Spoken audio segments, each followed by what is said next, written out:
ኦሪት ዘፍጥረት ምዕራፍ 11 ምድርም ሁሉ በአንድ ቋንቋና በአንድ ንግግር ነበረች። ከምስራቅም ተነስተው በሄዱ ጊዜ በሰናዖር ምድር አንድ ሜዳ አገኙ። በዚያም ተቀመጡ። እርስ በርሳቸውም ኑ ጡብ እንስራ፣ በእሳትም እንተኩሰው ተባባሉ። ጡቡም እንደ ድንጋይ ሆነላቸው፣ የምድርም ዝፋት እንደ ጭቃ ሆነችላቸው። እንዲህም ኑ ለእኛ ከተማና ራሱ ወደ ሰማይ የሚደርስ ግንብ እንስራ፣ በምድር ላይ ሳንበተንም ስማችንን እናስጠራ አሉ። እግዚአብሔርም የአዳም ልጆች የሰሩትን ከተማና ግንብ ለማየት ወረደ። እግዚአብሔርም አለ፣ እነሆ እነርሱ አንድ ወገን ናቸው፣ ለሁሉም አንድ ቋንቋ አላቸው። ይህንም ለማድረግ ጀመሩ። አሁንም ያሰቡትን ሁሉ ለመስራት አይከለከሉም። ኑ እንውረድ፣ አንዱ የአንዱን ነገር እንዳይሰማው ቋንቋቸውን በዚያ እንደባልቀው። እግዚአብሔርም ከዚያ በምድር ላይ በተናቸው፣ ከተማይቱንም መስራት ተዉ። ስለዚህም ስሟ ባቢሎን ተባለ። እግዚአብሔር በዚያ የምድርን ቋንቋ ሁሉ ደባልቋልና። ከዚያም እግዚአብሔር በምድር ሁሉ ላይ እነርሱን በትኗቸዋል። የሴም ትውልድ ይህ ነው።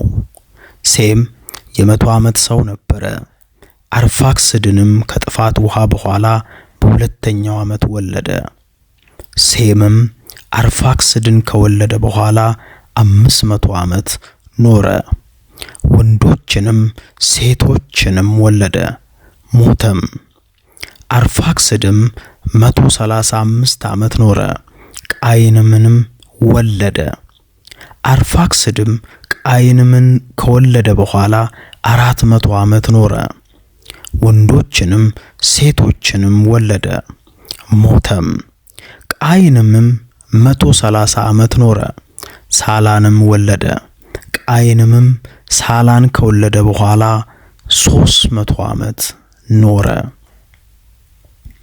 ወንዶችንም ሴቶችንም ወለደ፣ ሞተም። ሳላም 130 ዓመት ኖረ፣ ኤቦርን ወለደ። ሳላም ኤቦርን ከወለደ በኋላ 330 ዓመት ኖረ። ወንዶችንም ሴቶችንም ወለደ፣ ሞተም። ኤቦርም 134 ዓመት ኖረ፣ ፋሌቅንም ወለደ። ኤቦርም ፋሌቅን ከወለደ በኋላ 430 ዓመት ኖረ። ወንዶችንም ሴቶችንም ወለደ፣ ሞተም። ፋሌቅም 130 ዓመት ኖረ፣ ግራውንም ወለደ። ግራውንም ከወለደ በኋላ ፋሌቅ 290 ዓመት ኖረ። ወንዶችንም ሴቶችንም ወለደ፣ ሞተም። ራግውም 130 ዓመት ኖረ፣ ሴሮህንም ወለደ። ራግውም ሴሮህን ከወለደ በኋላ 270 ዓመት ኖረ። ወንዶችንም ሴቶችንም ወለደ፣ ሞተም።